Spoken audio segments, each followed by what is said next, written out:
the 2K Sports pregame show, presented by Sprite. Hello again, everybody, and welcome to 2K Sports. I'm Ernie Johnson. Thanks for being with us. Shaquille O'Neal joins me. Tonight, it'll be the Brooklyn Nets going up against the Spurs in San Antonio. You take a look at the Spurs. 5-5 over their last 10 games, but they're not satisfied with 500 ball. Looking to tack one onto the win tally tonight. You talk about a star on the rise. Kawhi Leonard out of San Diego State. Yes, as much as he brings to the table offensively, Ernie, it's his defense that truly sets him apart. Long arms, huge hands, and great fundamentals. He can guard 4 positions. That's why I called him Sugar K. Leonard, because his game is sweet. One of the best nicknames you've ever come up with. What do you call Kevin Harlan? He's kind of a... Awesome. But he's also got a K, a Kevin Harlan. So he could also be Sugar, like Sugar K. Sugar K. Harlan. Yeah. I don't like it as well. Me either.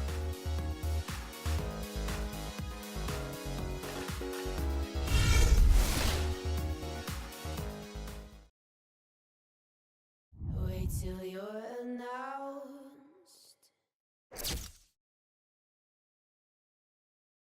We've not yet lost all our graces. The hounds will stay in chains.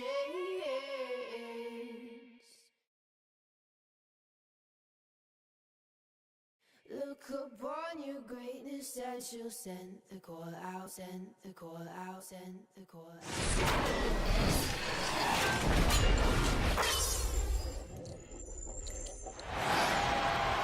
It's home to the Alamo and the Spurs, San Antonio, Texas, as we bring you an interconference rivalry here at the AT&T Center. I'm Kevin Harlan. We've got an action-packed Saturday night of NBA action for you. Thanks for joining us. Here with me tonight, Clark Kellogg, Steve Kerr, and Doris Burke. Taking a look at Brooklyn, guys, when you compare their performance last season to where they sit right now, not a whole lot different story. Not necessarily a big surprise either. Well, I think for Brooklyn, they've actually been right about where you'd expect them to be, guys. Right in the middle of the pack. Kind of average. And that can be a tricky place for franchises. Not really a contender, but often without the draft picks to make a big leap. It'll be interesting to see if and how they manage to break through. All fueled up and ready to go. Let's check out who's on the floor, courtesy of Gatorade. Setting the floor for the Nets. Garnett out there with Johnson. Then it's Plumlee.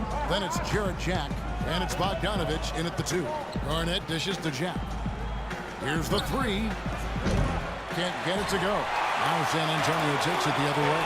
Coming off that loss against the Timberwolves. Their offense really sputtered in that game. They went through stretches where points became very hard to come by. And Steve, you know, their play wasn't terrible. It wasn't too bad, but this game still is about making shots, and the shot making wasn't there. Well, going into last season, Thiago Splitter accepting a 4-year, $36 million extension, Steve, from the Spurs. A lot of people questioned the value of that contract, but Splitter more than earned it with his play throughout the regular season and in the playoffs. He's versatile, he can pass, he can defend, and even though his numbers were down a little bit last year, he made tremendous impact just in terms of their interior play. A good way to get things started here. Steve, always nice to get the first points up on the board. At least I felt that way. Now Jack, 11 points for him in that last game against Oklahoma City. They set the screen, and the shot is good from Johnson.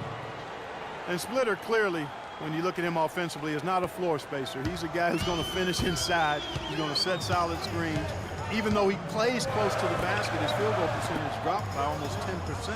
Over the last couple of seasons. He was once superb in that area. Now he's just rock solid. But with the Spurs, in his role, rock solid is good enough. Offensive rebound. Leonard, no luck. That's now 4 misses on their first 5 attempts. Still trying to find the rhythm and flow here offensively. And Plumlee kicks to Johnson. And that one's good. Johnson's got his second bucket of the night. Splitter still shooting over 90% of his shots in the paint, but less effective down low. Injuries perhaps a factor. We'll see if he can bounce back. Now here's Parker. He had an 18-point outing in the last game against the Timberwolves in Minneapolis. Here's Duncan, and the call will be against Kevin Garnett. That is his first foul of the game. First team foul.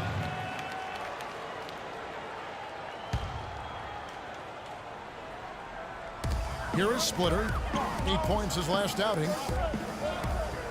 Duncan with the screen on Johnson. Goes up on the wing, and again it's Tim Duncan. You know, the defense didn't exactly try to fight around that screen, and that's why it turned into the easy basket. Jack against Parker. Johnson goes in. Nice ball movement by Brooklyn. The kick out to Jack. Lock at 6. Here's Bogdanovich. The three-pointer, no good.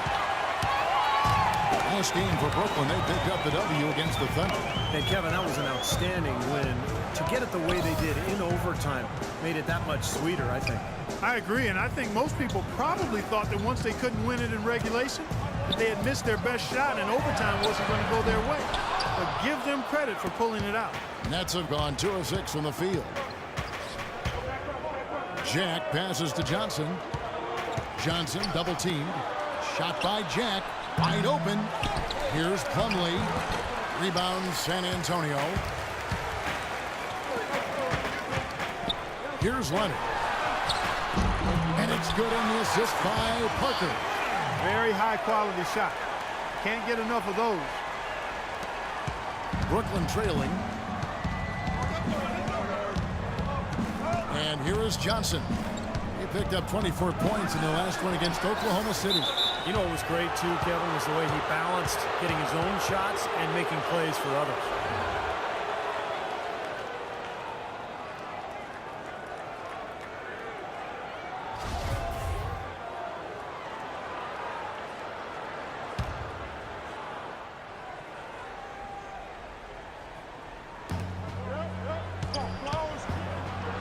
Another ball.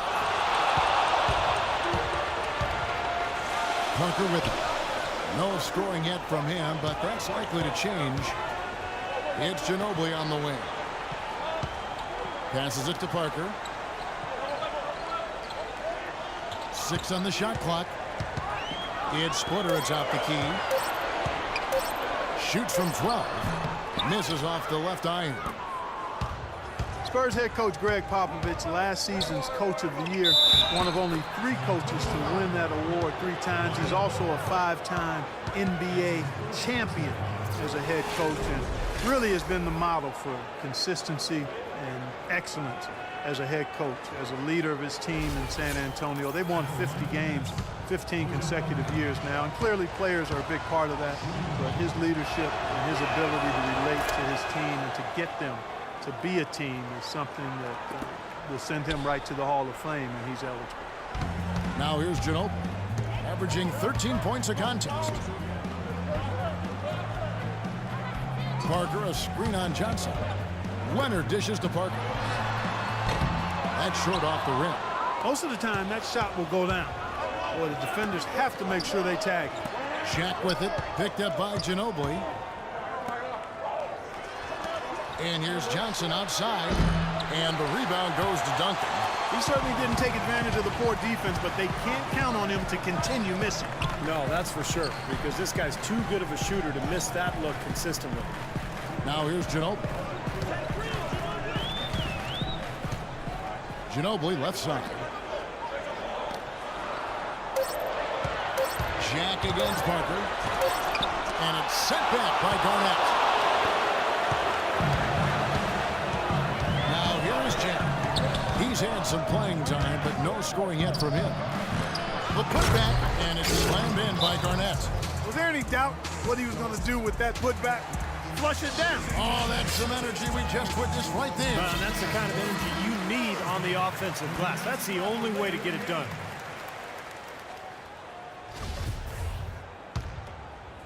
Spurs trail by 3. They need a good offensive possession. Yeah, they've had a number of empty ones, a long time without a basket. They got to find something. You're right. Parker kicks to Ginobili. Leonard sets a screen for Ginobili. Parker outside. The 19-footer is on the money. Parker's got his first points in this one. A little lucky, frankly, but they did get it to go. Jack passes to Garnett. Garnett left side. Back to Jack. Left side, Jack. Pass to Johnson. And a great assist by Jack as that one goes in. And that's now 6 points for Johnson. And San Antonio shooting 33% here in the first quarter. Leonard dishes to Ginobili. Parker sets the screen for Ginobili. An easy layup after coming off the pick. Boy, nice to see Parker setting a solid screen there. The Nets with the lead. Doris Burke had a chance to catch up with head coach Lionel Hollins. And Doris, what'd you find out? They'll be facing one of the best post players ever to play the game in Tim Duncan. Coach told me that even though Timmy isn't as physically gifted as he once was, he is still a handful to deal with. He said a lot of people forget this, but Tim Duncan is one of the smartest players to ever play and always makes the right decision. We can't be lazy around him. Thanks again, Doris. 13 feet away. Brooklyn with the rebound. Garnett's got 4 rebounds in this game. Garnett with the screen for Johnson. Loses his man off the screen and lays it up and in. And now a 5-point Nets lead. And here is Ginobili, averaging 13 points a contest. There's the pick. Can't get it to go. And Brooklyn will now go the other way with it. Manu Ginobili has always been one of my favorite guys to watch and an elite shooting guard on the court. I mean, the issue with him has been health. Last season, he missed about a month with a tweaked hamstring, right as the Spurs went on their rodeo road trip. Now here's Parker after the miss from Joe Johnson.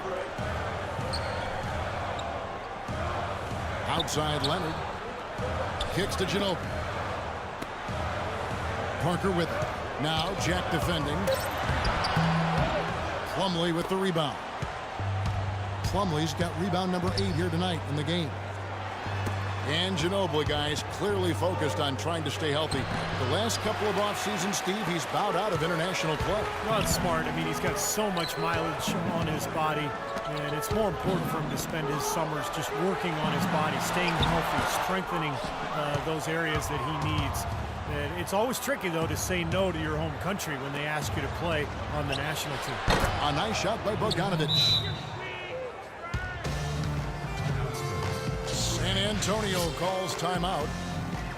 Well, Steve, Jarrett Jack, after a season with the Warriors that saw him come in 3rd in voting for 6th Man of the Year, struggling mightily in year 1 of his contract with the Cleveland Cavaliers. Yeah, I mean, all around, probably the worst season of his career. You look at the shooting efficiency below the league average for the first time ever for Jack. But sometimes when you make a move to a new team, the different surroundings, the different teammates, it doesn't work out as well as you'd hoped. So San Antonio goes with a fresh 5 on the floor. And a new group in for the Nets. Mirza Teletovic is checked in for Garnett. Karolinko comes in for Johnson. Allen Anderson's checked in for Bogdanovic. And it's Brown in for Jarrett Jack. Looked like the defense kind of backed off him, and he took advantage. Nets leading by 5. And for Jack last season, his assist fell too. Traded away by the Cavs to free up cap space. He's excited about his new surroundings and looking to rebound from last season. Now here's Brown. Karolinko kicks to Brown. From 18 feet away. Misses off the right iron. And for the Spurs, they're shooting 33% here in the first quarter. And Jack with 2 years left on his deal, a team option for a 3rd, now in his 30s. I expect him to bounce back. He's too good a player to continue to struggle like he did last season. Well, I agree. Not only is he a good player, he's a quality guy, too. And some stats here, guys. The scoring breakdown for the Nets. And some great drives to the bucket for them to this point, guys. They've been distributing the ball really well tonight, too. I mean, a decent number of assists so far for them. The Spurs were able to take the top seed in the West once again and set themselves up for yet another deep playoff run.